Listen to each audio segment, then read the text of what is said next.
بات ہم کریں گے انڈیا پاکستان کی جو ٹینشن اور سب سے بڑا سوال کیا جنگ ہو سکتی ہے اور اگر ہوگی تو پاکستان کی تیاری کیا ہے.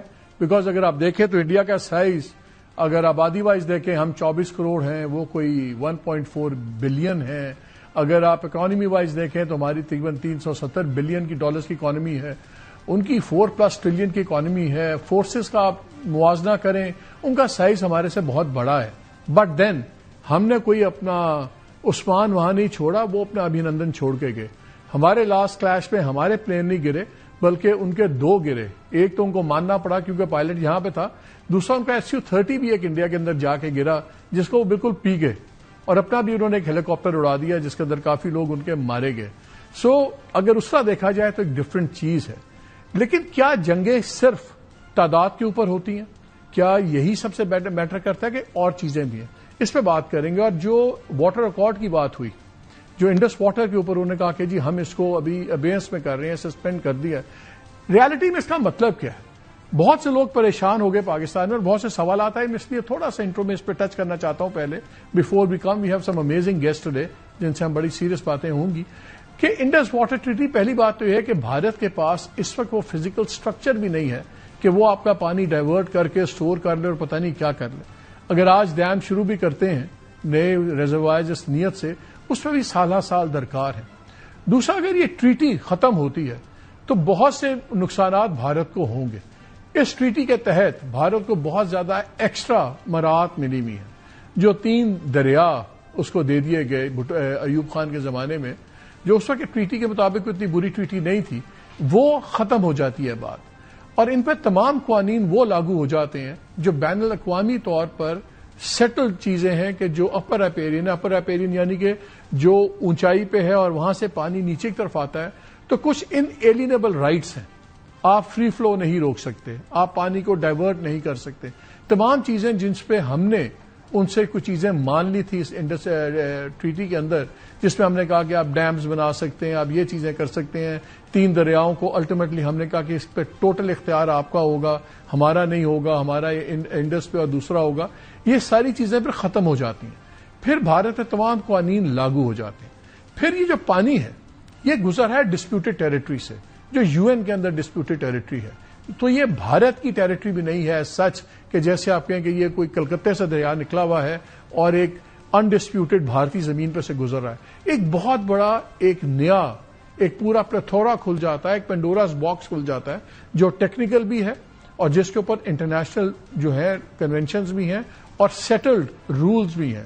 بیکاز خالی یہ نہیں ہوتا کہ پاکستان کے اندر اگر یہ دنیا دوسرا سانس لے لے گی تو پھر ان کے اپنے ممالک میں جو چیزیں ہو رہی ہیں, اگر امریکہ اور میکسیکو کے درمیان میں جھگڑا ہے یا دوسرے ملکوں میں ہے, تو پھر یہ رول سب پہ اپلائی ہوگا.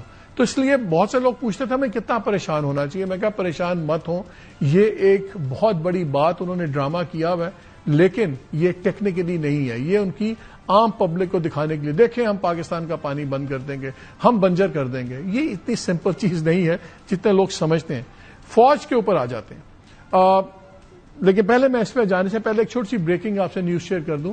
کاؤنسل آف کامن انٹرسٹ کی میٹنگ کچھ ماہ پہلے ختم ہو گئی ہے اور اس میں جو فیصلے ہوئے ہیں انہوں نے یہ کہا ہے کہ جو پنجاب حکومت کو ارسا نے کہا تھا کہ جی پانی دستیابی کا سرٹیفکیٹ وہ بھی ختم ہو گیا ہے. جب تک صوبہ میں اتفاق نہیں ہوتا کوئی نئی نہر نہیں بنائی جائے گی. اور 7 فروری کو جو ایکنے کے اجلاس میں یہ تمام اسکیم اپروو کی گئی تھی اس کا بھی اجازت جو ہے وہ منسوخ کر دیا ICC نے. So for all practical purposes for now یہ مسئلہ اب ختم ہو گیا ہے جو سندھ اور پنجاب کو اور وفاق کا چل رہا تھا.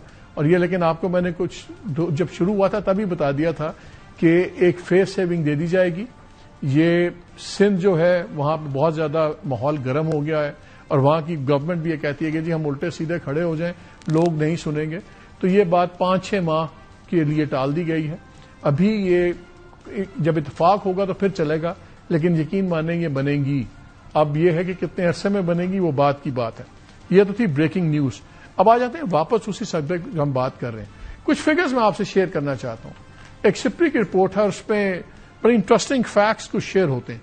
2024 میں دنیا کے 5 ممالک ہیں جنہوں نے سب سے زیادہ اسلحے کے اوپر خرچ کیا.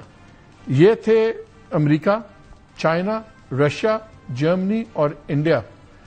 اور یہ جو پوری دنیا کی جتنا بھی اسلحے پہ اسپینڈ ہوا ہے پیسہ، اس کا 60% ان 5 ملکوں نے اسپینڈ کیا، اور یہ تقریباً 2718 ارب ڈالرز کی بائنگ ہوئی ہے دنیا میں اسلحے کی۔ جہاں تک لاسٹ فگرز آئے، اگر میں انڈینز کا فگر لے لوں جو یہ ڈیکن ہیرلڈ نے فگرز نکالے ہیں، اور دوسرے فگرز ہی ہم دیکھیں تو قریباً 2024 میں 86 ارب سے زیادہ انڈیا بلین ڈالر سے زیادہ انڈیا نے ڈیفنس میں خرچ کیا، پاکستان نے کیا صرف 10 بلین ڈالرز، یعنی کہ آلموسٹ 8 ٹائمز۔ یہ سب کچھ ہے، پھر انڈیا اتنا گھبراتا کیوں؟ اور اس کی وجہ 2-3 ہے کہ ہمارا جو پاسٹ ہے، جتنا بھی ہمارا ریکارڈ ہے لڑنے کا، وہ جو ہے وہ بڑا بڑا کلیئر ہے، اور لوگ کارگل کی باتیں سنا کے ہمیشہ سناتے ہیں اور بڑی باتیں کرتے ہیں، لیکن جہاں جہاں کانسنٹریشن اس طرح ہوئی ہے اس میں ہمیشہ پاکستان اوپر ہی آیا ہے، اور خاص طور پہ ایئر فورس کا کمپیرزن بہت زیادہ ہوتا ہے، کیونکہ ماڈرن وارفیئر میں ایئر فورس بڑی امپورٹنٹ اب رول اختیار کر گئی ہے۔ اس کے اندر بھی جو ہمارا ان سے ڈفرنس ہے فائٹر ایئر کرافٹ کا، وہ بھی بڑا کافی زیادہ ہے، وہ آلموسٹ ڈبل کا اضافہ ہے۔ پھر انڈینز اتنا گھبراتے کیوں ہیں؟ دیٹ از اے کوشچن، اسی پہ ہم آج بات بھی کریں گے۔ میرے پروگرام میں میرے ساتھ موجود ہیں رانا ثناء اللہ صاحب، adviser to P M on political and public affairs and inter provincial coordination, اور ہمیں جوائن کر رہے ہیں ایئر مارشل عاصم سلیمان، اس وقت پریزیڈنٹ بھی ہیں centre for aerospace and security studies, اور سیکورٹی اینالسٹ بھی ہیں۔ میں